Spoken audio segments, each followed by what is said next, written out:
जय श्री राम, जय हिंद, वंदे मातरम, भारत माता की जय। मैं आपको बता दूं कि लोग कहते हैं कि सृष्टि में चमत्कार नहीं होता, तो मैं बोलता हूं कि चमत्कार को ही लोग नमस्कार करते हैं। और ऐसा चमत्कार है, उत्तराखंड देवभूमि में एक स्थल है जिसका नाम है नीम करौली धाम, कैंची धाम। उस धाम के बारे में आप सभी शायद जानते भी होंगे और बहुत लोग नहीं भी जानते होंगे।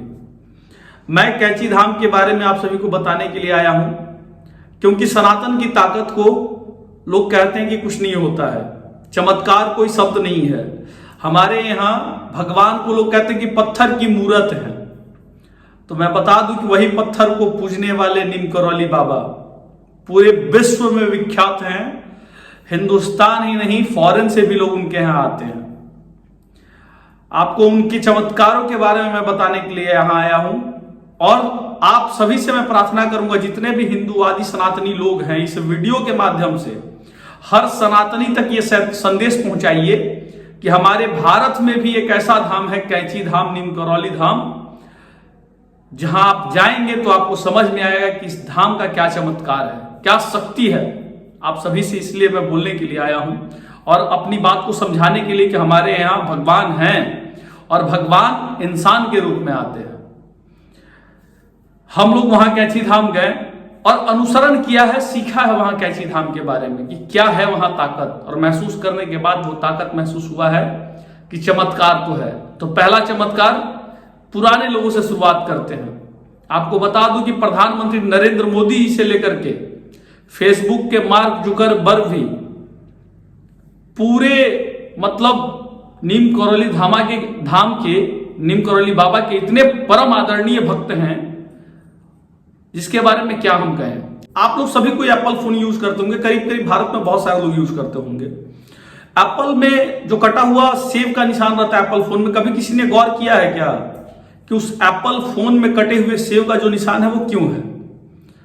तो जो एप्पल फोन के सीईओ थे वो नीम करौली बाबा के पास गए थे और बाबा से आशीर्वाद मांगा था। तो नीम करौली बाबा ने सीईओ को कटा हुआ सेब फल स्वरूप दिया था, प्रसाद स्वरूप दिया था। और वही प्रसाद को ग्रहण करके आज एप्पल के सीईओ पूरे विश्व में विख्यात हैं और वही कटा हुआ सेब का लोगो आप लोग यूज कर रहे हैं और फोन में देखते हैं। तभी ये फोन एप्पल ब्रांड से विख्यात हुई और पूरे विश्व में ये विख्यात हुआ और आज एप्पल फोन के ब्रांड को हर कोई जानता है।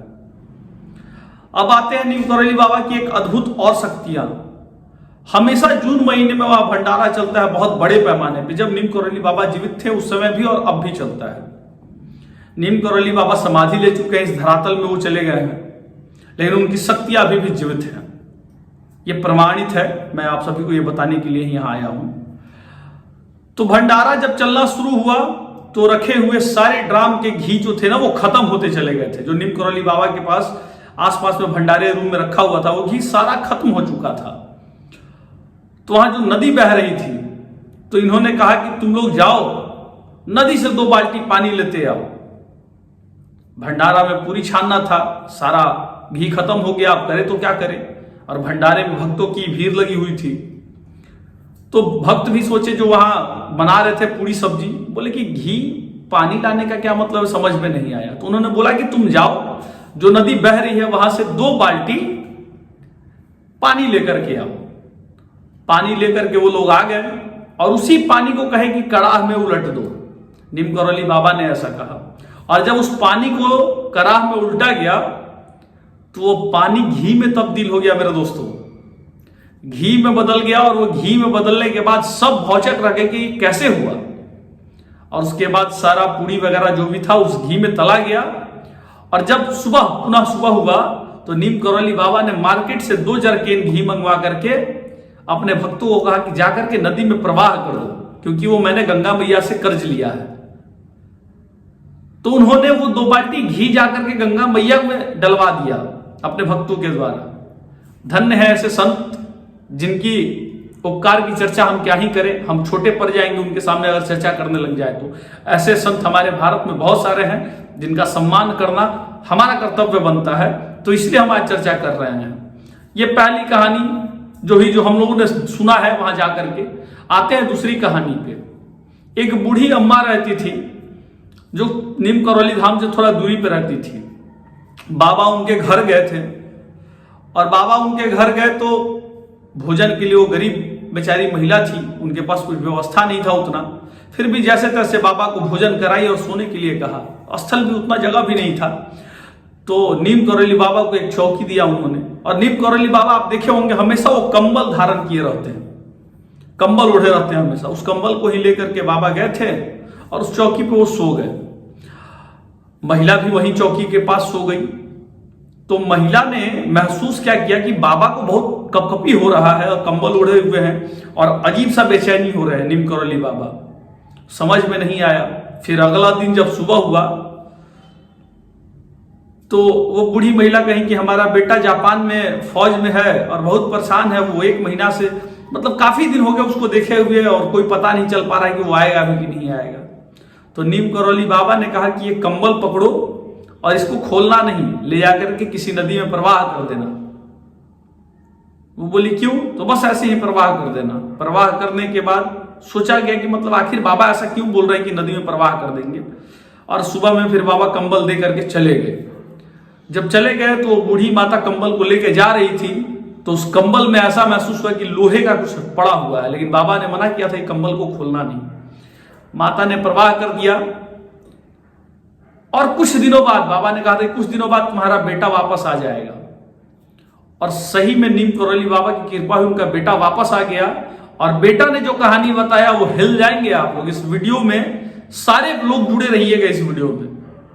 यह बहुत महत्वपूर्ण वीडियो है आप सभी सनातनियों को एक शक्ति दिखाने के लिए।